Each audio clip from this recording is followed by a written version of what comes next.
信じるということです。私たちの生活をよく振り返ってみると、実は思っている以上に信ずることで日々の生活が成立しているってことが多くあるわけです。素直に信ずることができるものがあるというのは、とても幸せなことではないかというふうに思います。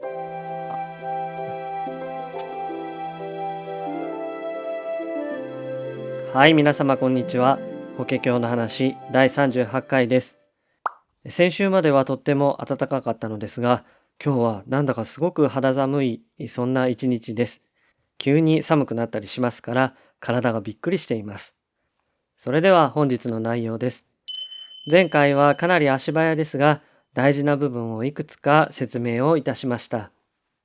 釈尊と舍利発は三子三称ということを行って、三子三称ということを行い、聴衆が教えを真摯に守る覚悟と素直に聞いてくれる、素直に聞く、その覚悟を確認しました。そして、いざ重大な内容の部分に入ってくるところで、5000人の聴衆が説法の絵座から立ち上がるという、そういう立ち上がって退出してしまうという事件が起きるんですね。うぬぼれを抱えた人々には、どんなに素晴らしい教えも届かないという、そういうことの表れであったわけです。また、この一連の流れの中で、私たち衆生は、仏の子であるということが、舍利発の言葉を借りて確認をされました。師匠と弟子でもなく、良い友人関係でもなく、親と子の関係に例えるという重要な意味があるという、そういったことのお話をさせていただきました。以上が前回の内容です。いつも思うんですが、まとめると1分もかからないので、初めから簡潔に話をすればよいじゃないかとこう思うんですけども、それがなかなかうまくできません。皆様にはいつも長い話にお付き合いいただき、本当にありがたく思っています。それで、今日は今日の話に入っていきたいと思うんですが、その前に話しておかなければならないことがございます。それは、信じるということです。この信じるということに関して、どこまで話ができるかわかりませんが、とにかくこの信じるということを中心に考えていきたいというふうに思います。釈尊は5000人が退出するのを見届けて、次のように仰せになります。はい、こういうお経文です。仏、舎利発に告げたまわく、格のごとき妙法は、諸仏如来が時にすなわちこれを説きたも、うどんげが時にひとたび減ずるがごときのみ。仏は舎利発に次のように告げられました。これから説くような優れた教えは、多くの仏たちが、諸仏如来が、それぞれある時に限って説かれるのであり、あたかもうどんげの花が長い年月にただ一度だけ咲くようなものである。こう説かれるんですね。仏は舎利発に告げたわけです。これから説く妙法、この法華経のこの肝心の部分というのは、多くの諸仏の如来、多くの仏たちがその法華経を説くんですけども、その法華経を説くタイミングというのは、ある時に限られているというんですね。それはあたかもうどんげの花が一度だけ、長い年月にただ一度だけ咲くようなものである。大変に珍しい、愛がたきものであるということです。このうどんげというのは、経典では3000年に一度咲くとされる大変珍しいお花ですね。伝説上の花です。この珍しい花をもって、いくつか現実にある花を指すこともあるようですが、いずれにしてもとても珍しい花であるというわけです。この花が咲くときに巡り合うのは難しいように、仏の真実の教えに巡り合うことはありがたいことなんですよと、こう釈尊はおっしゃるんですね。私たちは割と簡単に教えに巡り合えていると思ってるんですけども、それは偶然か必然か、とにかくとても稀なことで巡り合えているんだということなんですね。そばにいてくれる大切な人に対しても、もしかしたらすれ違うこともなかったのではないかと、こういうふうに思うと、出会えてよかったというふうに思いますね。そばにいること、いてくれることは当たり前ではないと思えると、その大事さに気づくというふうに思います。仏様の教えというものはいつでもどこでも巡り合えるわけではないのだから、これから説く教えをありがたく聞いてくださいねと釈尊は言うわけですね。続けて次のように仰せになるわけです。舍利発、汝らはまさに信ずべし。仏の説くところの言葉は虚妄ならず。舍利発よ、そなたたちは仏の言葉に決して偽りはないと信じなければならないと。こう説かれるんですね。先ほども申しましたけども、仏様の教えというのはいつでもどこでも巡り合えるわけではないから、特にこの真の教えですね、にはいつでもどこでも巡り合えるわけではないのだから、ありがたく聞きなさい、ということを伝えて、そして仏の言葉には決して偽りはないんだと、まさに信じなければいけないんですよと、こう説かれるわけです。で、ここで大事なのは、理解しなさいと言っているわけではないということですね。悟りと聞くと、なんだか大事なことを理解しなければいけない、そういったふうに思いがちなんですけども、ここでは、この信ずるということを大切にしなさいということを仰せになるわけですね。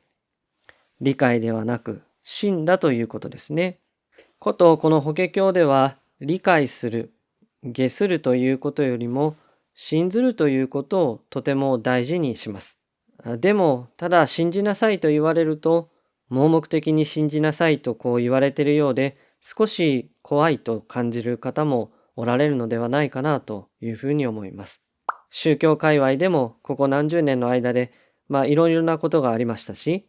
世間的に言っても、どうぞ信じましょうなんて聞くと、なんだか信じて大丈夫なのかなっていうようなことを思うっていうようなことがあるようですね。こういう現代人の信ずる、信という対するイメージというのは、これは至極もっともなことだと思います。それだけ世の中には疑いたくなるようなことがたくさんあるんだと思うんですね。だから私たちはなるべくいろいろなものに対し、なるべく理解することを優先してきたのだと思います。信ずることができなくて疑ってしまうようなことが多いから、なるべく理解ということを優先してきたというわけですね。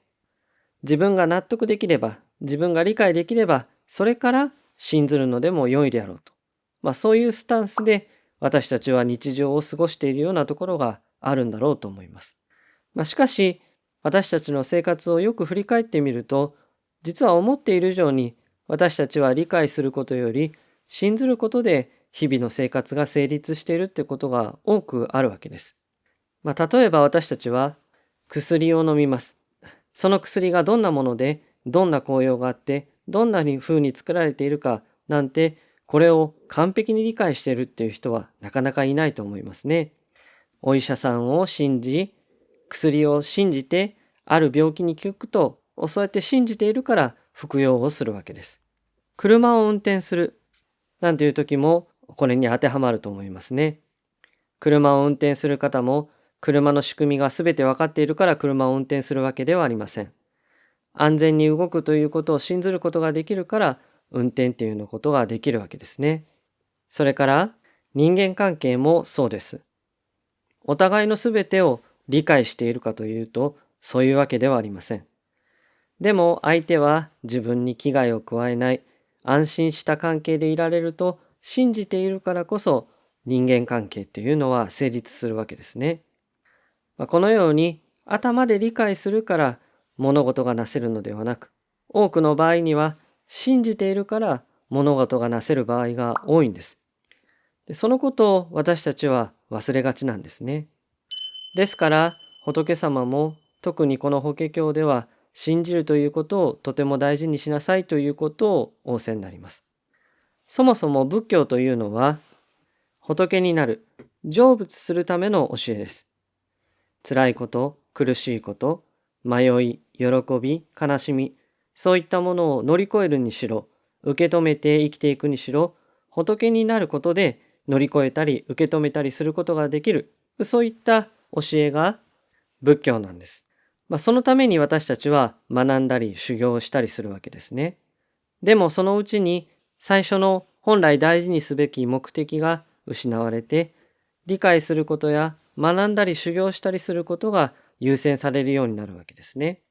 結果、二乗の人たちのように頭でっかちになり、自分たちなりのゴール地点を用意して、そこで満足するようになってしまったんです。本来誰もが仏になってほしいという仏様の思いが忘れ去られてしまったから、もう一度その大事な原点に引き戻そうとするのがこの法華経であると私は考えています。でも仏になると言っても、法弁本の冒頭にあったように、仏様の悟りの世界というのは難信難解であるということが明確に示されてしまったんですね。諸法実相や十如是なんて到底私たちでは理解できない。そうすると私たちでは成仏できないんだと思ってしまうわけです。でもそうじゃないというんですね。今理解できなくてもいいんだと。でもそもそも仏になれるということを信じていなければ何も始まらないということを説かれているのだと思います。何かになりたいと思ったらまずは信じなきゃいけないですね。苦しいことから逃れたいと思ったらいつかはこれを乗り越えられるんだと信じていなければ乗り越えることはできません。ただ闇雲に暗い道を歩くことはできないんですね。いつか光のある方に到達することができると信じているからこそ暗い道も歩くことはできるわけです。まずは信ずること、その後に理解は自然とついてくるということなんだと思うんですね。ただ、もちろん闇雲に信じなさいと言っているわけではありません。世の中には信じてはいけないものもたくさんあります。しかし、ここにあるように、仏様の言葉には、こも嘘はないですよと、こう仏様自身がおっしゃってるわけですね。そもそも、この真という言葉は、真実、誠という意味があるそうです。なんだか、なんとか先生みたいな話になってきましたけども、この信ずるという字は、人弁に、人という人弁に、最初は、この真、辛いという字と、それから口という字が組み合わさってできたというんですね。この字は、罪を犯した者を咎める、お仕置きとして、入れ墨を入れるための針の形をかたどった象形文字で、そこから移り変わり、罪人を咎めるための仕置きそのものを表すようになったわけですね。ですから辛いとか辛いとかそういう意味になったんだろうと思います。そのことからこの信ずるという字は人の口から出た言葉にもし嘘があるならばその時は咎められて仕置きを受けることを誓う様から誠という意味になった。嘘を言ってしまえば仕置きを受けてしまうからそんなことはないよということでそれが嘘ではない誠であるということになったというんですね。そう考えると信じるということは誠に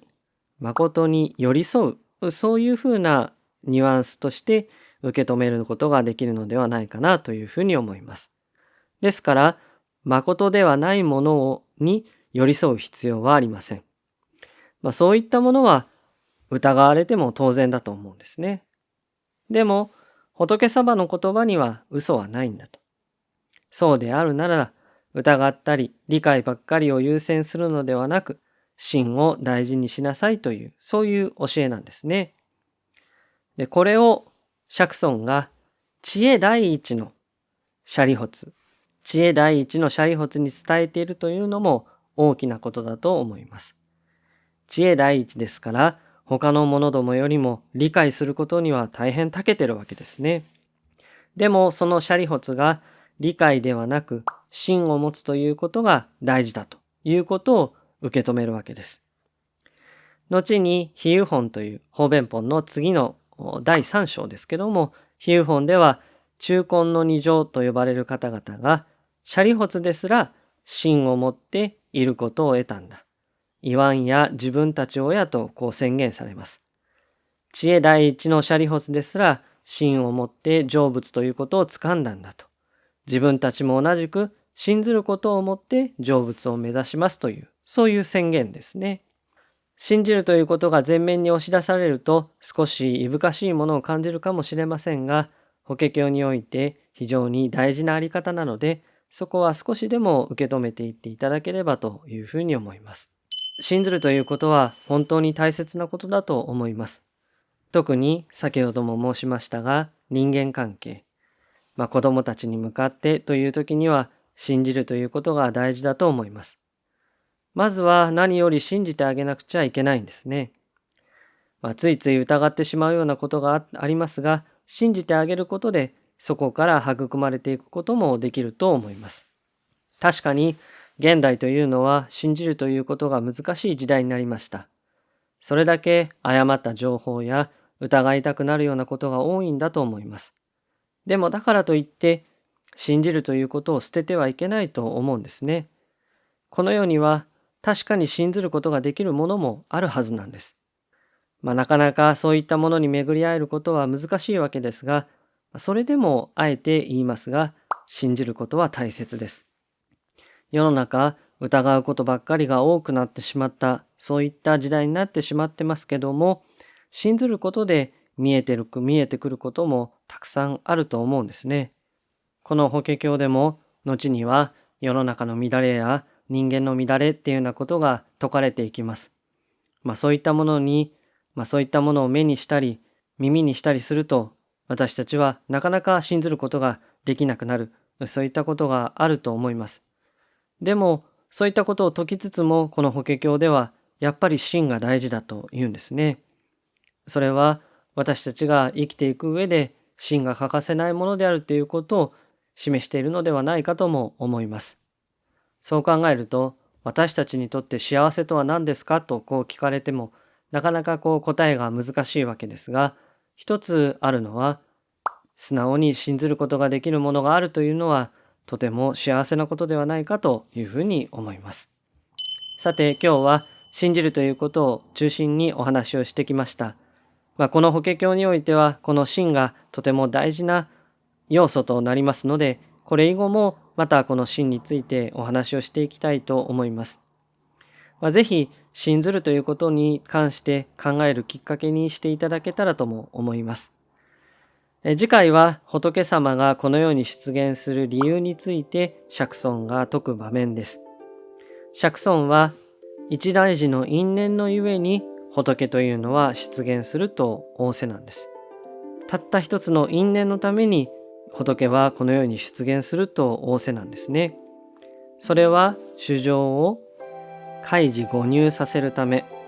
端的に言うと衆生を成仏させるためだけにこの世に出現すると仰せなんです。せっかくこの世に出現したのに、なんか楽しいことしたいとか美味しいもの食べたいとか、そういうことが理由なんじゃないんだと、私たちのような衆生凡夫は思っちゃったりするわけでございますが、こうやって一大事の因縁ということを示されますと、つくづく仏様というのは偉大な存在なんだなということを感じさせる、そういう場面でございます。では本日の内容はこれまでです。ご清聴誠にありがとうございました。それではまた。さようなら。